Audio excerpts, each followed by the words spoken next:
Kita kan dibuat kenyang untuk tidur. Apa ya? Kenyang semacam ada. Saya bukan bilang kenyang dalam bentuk ini ya. Maksudnya kenyang puasa diri. Oke, ada yang bisa bacain? Amsal 27 ayat yang ke-7. Orang yang kenyang menginjak-injak madu, tetapi bagi orang yang lapar segala yang pahit dirasakan manis. Amin. Orang yang kenyang menginjak-injak madu, orang yang lapar apapun yang dia temui pasti manis. Tahu nggak? Yang dia lakukan, metode yang dia lakukan adalah sales, seperti sales. Saya akan bagi itu dan seperti sales. Dia lakukan apa yang dia lakukan kepada Hawa dan Adam dan Hawa. Hei, bro, lu mau tinggal hal nyawa yang membuat daging kita kenyang. Segala sesuatu yang membuat daging kita kenyang, terasa kita dipuaskan, sampai akhirnya kerohanian kita nggak perlu dibutuhin. Katanya madu bukannya siapa yang tahu madu? Kalau madu itu sehat buat stamina, buat segala sesuatunya itu madu itu baik. Bukan firman Tuhan baik. Saat kita kenyang firman Tuhan kita abaikan itu aja. Berapa banyak orang yang udah merasa puas sama dunia ini, merasa, wow, semua udah terpenuhi, saya udah cukup, saya udah kenyang dalam dunia ini. Akhirnya firman Tuhan ngerasa udah gak dibutuhkan lagi. Padahal firman Tuhan yang bisa membawa kita ke kehidupan. Itu yang bisa lakukan. Dia tambahkan kita sesuatu untuk kita kenyang dan kita rasakan butuh lagi. Saatnya bisa lakukan itu. Amin. Saya betul dengan saya katakan amin. Amin. Asik. Oh ya. Oke. Nah, kita udah tahu metode dia adalah membuat diri kita kenyang dan akhirnya kita mengantuk, akhirnya kita tidur dan kita tidak sadarkan diri dan akhirnya kita jatuh. Oke, gimana cara supaya kita tetap bisa bertahan dan tidak tidur? Jawabannya simple sekali. Jawabannya simple. Lapar dalam firman Tuhan. Siapa yang di sini lapar bisa tidur? Bukan lapar biasa, kondisi lapar banget dah. Siapa yang bisa tidur? Saya sudah bisa. Saya makan keluar dari biskuit. Atau saya akan korek-korek lemari, apa yang bisa saya makan, saya makan. Apa yang berkaki empat, apapun yang saya temuin, saya makan. Meja, kursi, apapun saya makan. Karena saya temuin, saya akan makan. Gitu. Karena kalau udah lapar, saya nggak bisa tidur. Gitu. Tuhan mau adalah kita harus lapar supaya kita tidak tidur. Kita terus harus lapar. Haleluya, Tuhan. Di Matius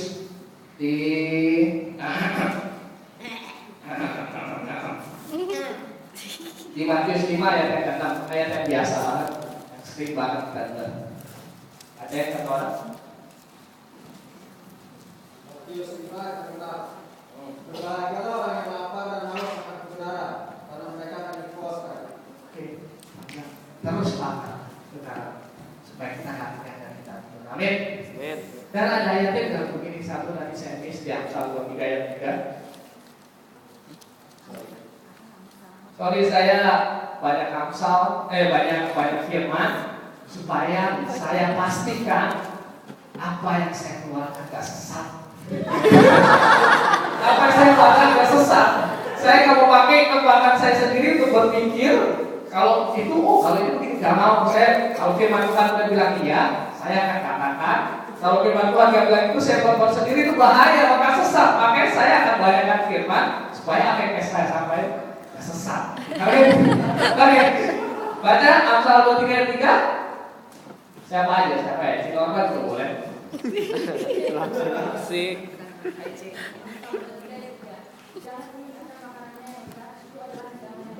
Itu yang saya bilang tadi saya miss. Mestinya bisa tawarkan karena makanan yang lezat, tapi hidupnya dan membuat kawannya dan akhirnya akan tertipu.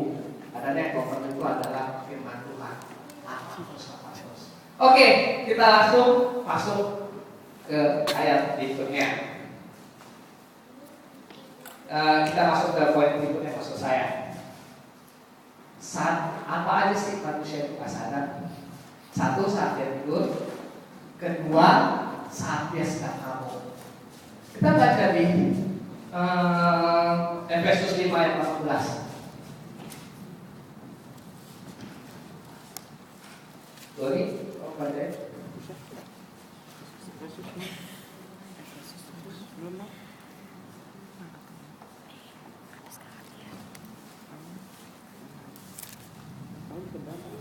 Berapa? 5. 18.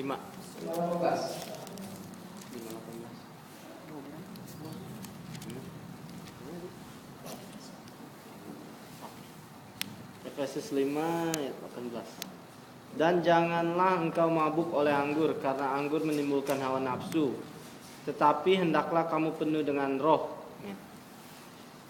Firman Tuhan kan bilang jangan mabuk, anggur membuang. Sepertinya simpel. Kita berpikir, oh cuma mabuk doang. Cuman tau nggak, orang mabuk, kenapa iblis mau kita mabuk? Karena saat kita mabuk, jalan ini kita nggak bisa lurus. Ya kan? Jalan ini kita nggak bisa lurus. Kita nggak tahu siapa diri kita sebenarnya. Bahkan yang dikeluarkan dari orang mabuk adalah hawa nafsu. Itu yang iblis lakukan dalam kehidupan kita. Oke, saat kita merasa kita nggak tahu siapa diri kita ini, kita nggak tahu seberapa nilai yang Tuhan pertahankan hidup kita. Kita nggak akan bisa pertahankan nilai kita kalau kita dalam mabuk. Oke.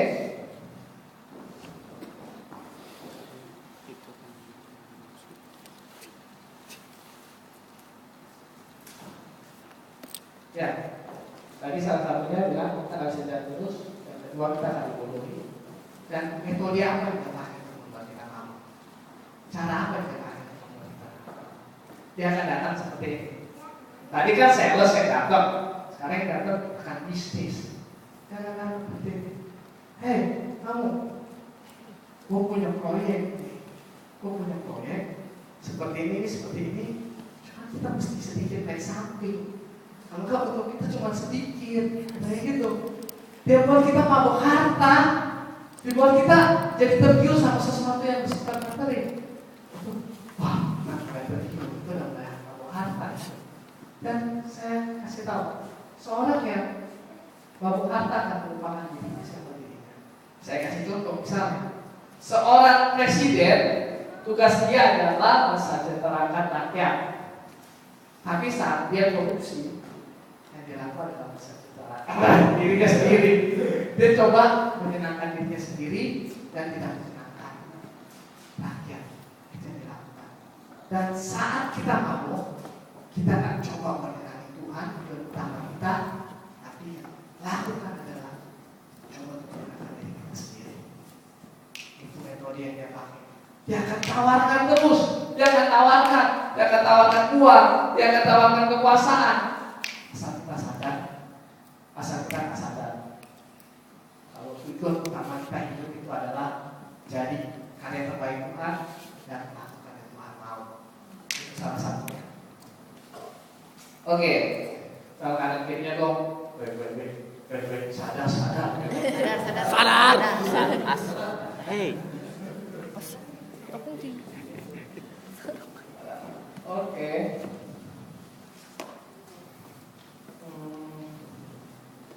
Minum. Mari kita buka 2 Petrus ayat 2, 10, 15. Sampai sekarang masih pada sama saya kan? Yes. Saya pengen kalian masuk ke dunia saya, karena saya berhalusinasi dengan Tuhan gitu. Asik. Kalau enggak ntar bisa bosen. Kalau enggak kita bakal gantengan apa yang pengen sampaikan hari ini. 2 Petrus 2 Petrus 2 ayat 10 dan 14.